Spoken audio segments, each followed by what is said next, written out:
She's a best-selling author and life coach, obsessed with helping women to silence their insecurities, build healthy boundaries, and fearlessly pursue the life and career of their dreams.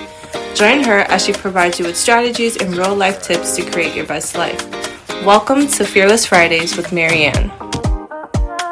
Hello, everyone, and welcome back to another episode of Fearless Fridays with Marianne. This is a special segment of Meet the Authors, and today I have an amazing woman with me all the way from the UK. So let's just jump right in. Hello, how are you? Hello, Marianne. I'm very well, thank you. You're welcome. So let's get started. Tell us your name and a little bit about you. Okay, so my name is Marcia Hilton, and I am a coach. I support women who have been through toxic relationships, and I help them to break free from those patterns and help them to create healthier new relationships. So my background is actually a health background. So I am a health professional. I'm a nurse and a physician assistant. I think we call it in the States. We call it associates here. I'm also a mom. So I have 3 young men, 3 kings as I call them, and 5 grandchildren. So wow. And that's awesome. I didn't know that about you. I didn't know that you had kids and grandkids. Yeah. Awesome. So when it comes to Marcia, how would you describe yourself in one word? Resilient. Why would you pick resilient? Because sometimes I actually feel like a phoenix just rising out of the ashes at times, and it feels like there's been many parts of my life journey where I've had to just rebuild, recreate. I feel like I've had lots of rebirths in some ways throughout my life. I love that. So what would you say has been your biggest failure, and what lesson did you learn from it? Okay.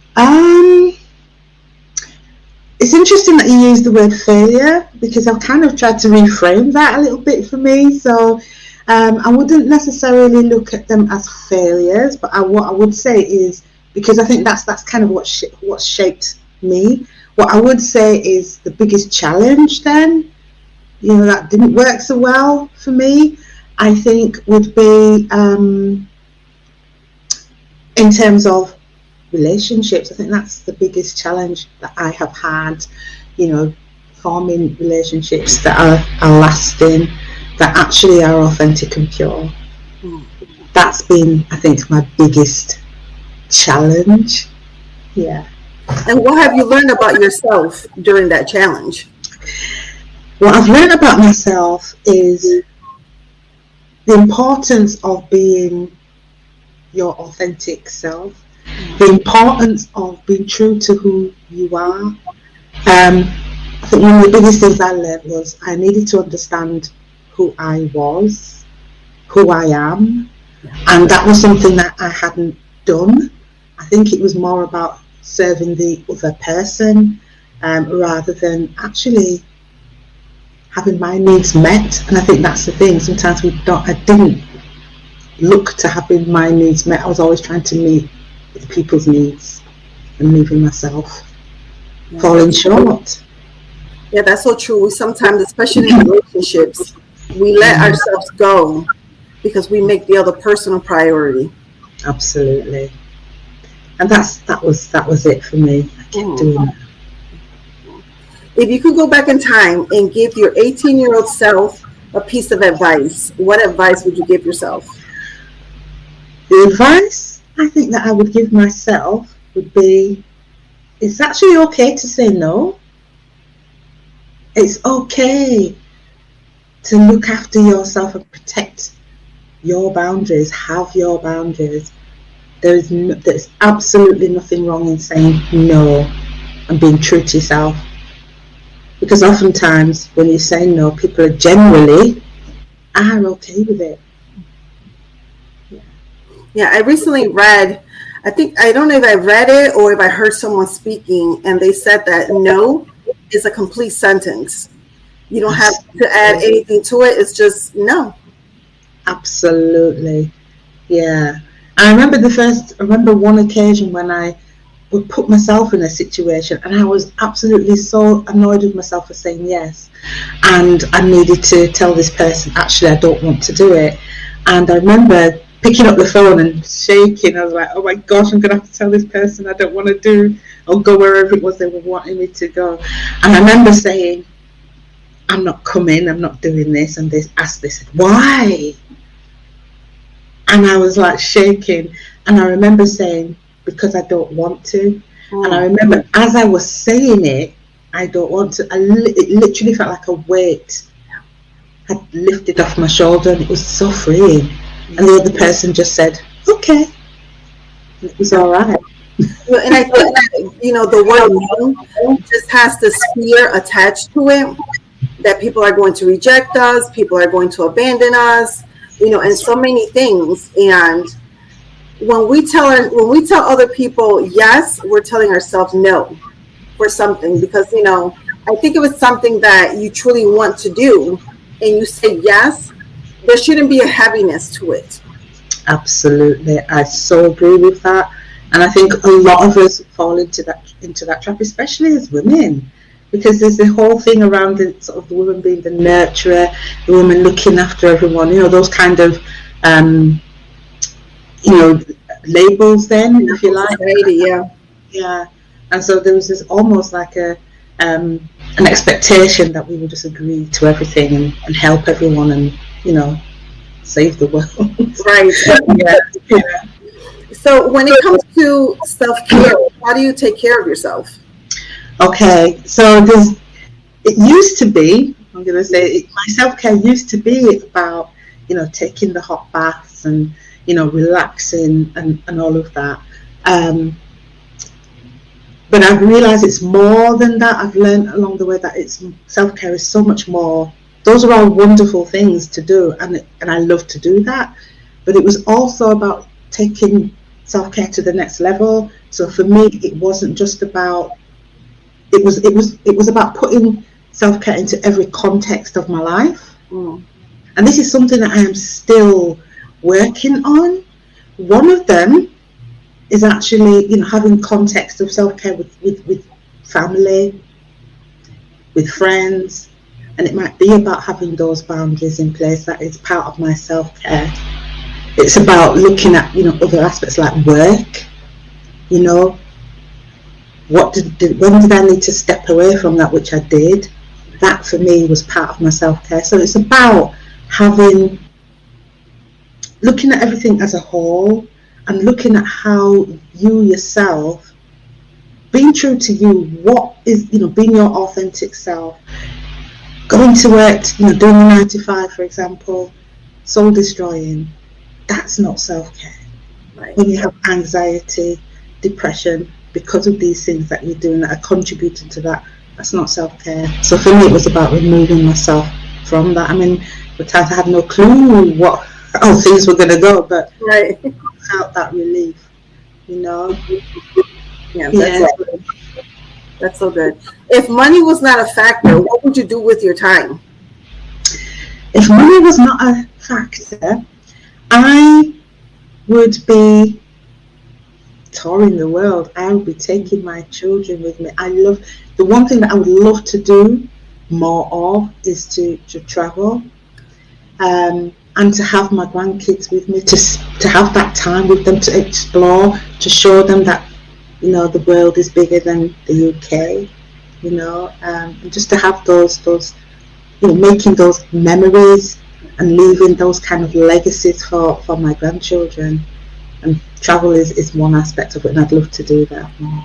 Do you have a place that it's like on your bucket list that you have not done or that you haven't gone to, that you dream about going to? Yeah, I would love to go to the Dominican Republic, because I've never been, and I've always wanted to go there. And the other place that I would really love to go is actually Israel. Okay. To visit Israel. Yeah. A little bit of a connection to that. What is the most favorite thing about yourself, and why? The most favorite thing about myself is that I'm I'm the kind of person that, it's feel the fear and do it anyway. That's me. And by that I mean not necessarily doing stuff, but it's about looking at myself. I'm not afraid to go to those shadow parts of who I am. Always wanting to understand why I behave the way that I do, and I think that's a good thing for me. I like to understand myself more. I like that. Where do you see yourself in 5 years? In 5 years, in 5 years, I see myself not living in the UK. Seeing myself living, it could be somewhere in the Caribbean. This is where my background is Jamaican. My parents are Jamaican. To be able to be on a somewhere warm where I can see the sea, every window, and I can see the sea. I like that. Yeah, to be able to run my business from where I am, to be able to have my friends and my family with me, to see the women that I'm working with, to see their transformation, to be able to just do that. I mean, it's, to just be able to serve them in a much more richer and more fulfilling way. That's where I see myself in 5 years' time. That's beautiful. That's beautiful. And I can't wait to come visit you in the UK first and then Jamaica. Yeah, I'm looking forward to that. What makes you passionate and gets you motivated? Injustice. That gets me really, really passionate. I am so, it just hurts me when I see inequity in whatever form that might take. I mean, I'm coming from a health background. I see that in the workplace. I see that with patients of colour, women, that kind of thing. And even in relationships as well, the work that I'm doing, when you see the sort of inequity and the injustice, and you just want to turn it around for women, for them to be able to step out of that and to step into the greatness that is them. Right. That's my passion. Yeah. I love that. So shifting gears a little bit, why did you decide to join this anthology project? Right. Because I decided to kind of join it. It was something when I saw you, I just felt really drawn. It just felt right. It felt right. Because I'm going to say that, people have asked me over the years, and I've kind of said, yeah, and didn't it? But there was something about this particular project, and I felt this was a beautiful way for me to be able to share a bit of me, a bit of me, just a little bit of me, and if that can impact someone else, to shift in one small way, just a little bit of a paradigm shift for someone, then for me, then that's been worth it. And just the community as well that there are, contributing to this, it's really, it's a real blessing, and I'm so grateful to be part of this. So yeah. Oh, you're welcome, and I'm super glad to have you be with us. What is one key takeaway from your chapter that you want our readers to capture? Okay. The one thing that I would love them to capture is that no matter what has happened, there is gold in that trauma. There is gold in your pain. You may not be exactly the same as you step out of that into something new. The scars will be there, but they do, they show your growth. They show your growth. They show your journey. And for me, that's important. It's almost like your what's the word I'm looking for? Your stripes of honor. And it's knowing that you can rise above it. You'll never be the same again, but you'll be better. I love that. Without telling us the story behind your chapter, use 3 words to describe your chapter.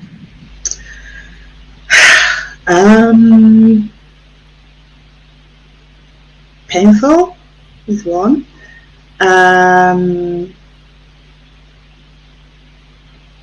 Inspiring, and affirming. Yeah, I love that. Was it difficult to write your chapter? And if it was difficult, how did you get past the emotions and the feelings to continue writing? It was difficult. There were so many different things that I could have written about, but I chose this particular theme because it was, I didn't want to kind of stay in the pain of it. I wanted to kind of show some of that, but also show the movement to something better, that movement towards healing. So that's why I chose that particular angle. I love that. Now that you have written a chapter in a book, do you feel that you will ever write a solo book and expand more on the story? That would be lovely to do. That would be something that I would really aspire to do. Absolutely, yeah, for real. I'm very big on celebration, whether it's something, when you've accomplished something, whether it's something big or something small. So once we're done with this project, how do you plan on celebrating? I'm going dancing. Yes. I love music. I am going to a party. I love to do that. But also I want to be able to, I'm going to do that, celebrate with my family as well here. And with my grandkids, really make a big deal of that. Because that for me is also about leaving a legacy for my granddaughter. I've got one granddaughter, the rest are all grandsons. Yeah. And that in particular, for me is huge. So to be able to celebrate with my family, because they've seen where I've been and where I am now, and to be able to share that with them would be, icing on the cake. That's beautiful. What has been the best advice you have ever received? The best advice that I have ever received. Run? No, I'm only joking. No, I think the best advice I have ever received actually has been about being true to myself. Mm-hmm. And that for me has been really, it was a hard thing because at the time when it was said to me, I didn't even know what that would even look like for me. What did that even mean? I didn't even know who I even was, so that I think was the catalyst really for me to do the work. Who was I? What did I even like?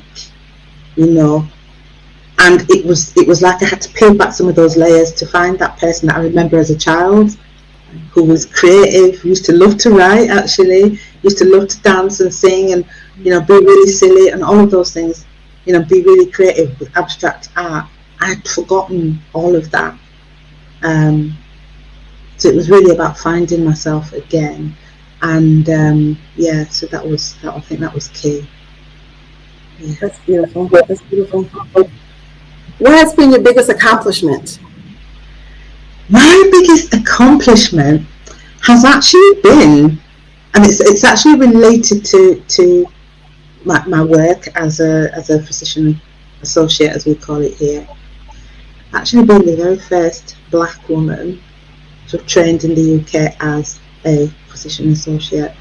For me, that was my biggest achievement, and the reason for that is it's about being a role model for other women of colour, other people of colour, that they can be pioneers. I mean, I never set out to do that. It wasn't the thing, it was, I was just going to do the training, right. And I did that back in 2010, so I qualified in 2010, And as time has gone on, especially the past 2 to 3 years with the COVID, with the whole George Floyd and the Black Lives Matter movement and all of that, that came to the fore. And for me, it was a very proud moment when I realised that that's what it is for me. And to be able to be that lamp, be that light, to say, come on, you can, if I can do it, you can too. Yeah. So being a model. That's awesome. I love that. So as we get ready to wrap up, where can our listeners and our viewers learn more about you and connect with you and purchase a copy of the book? Okay, right. So you can learn more about me. I do have a website called Life Inspired Wellness. So it's lifeinspiredwellness.com. You can also find me on LinkedIn, under Marcia Hilton. I'm also on Facebook, Marcia Hilton Transformational Coach. You'll find me there as well. And you'll be able to purchase the book on the website, but also through yourself. Awesome. Thank you so much for being with us today. Thank you so much. It's been an absolute pleasure. It's been a pleasure. Thank you. Thank you, everyone, for tuning in to another episode of Meet the Authors. I hope that you enjoyed the conversation with Marcia, and make sure that you connect with her and purchase a copy of the book. And as always, remember, you are fearless, you're fabulous, you are a priority, and you matter. See you next time with another author.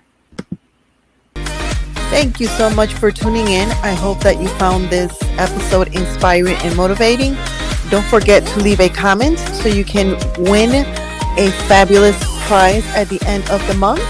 You can leave a review on iTunes, or you can head over to YouTube or my Fearless Living Coach page on Facebook if you are an Android user. And as always, remember, you are fearless, you are fabulous, you are a priority, and you matter. See you next time.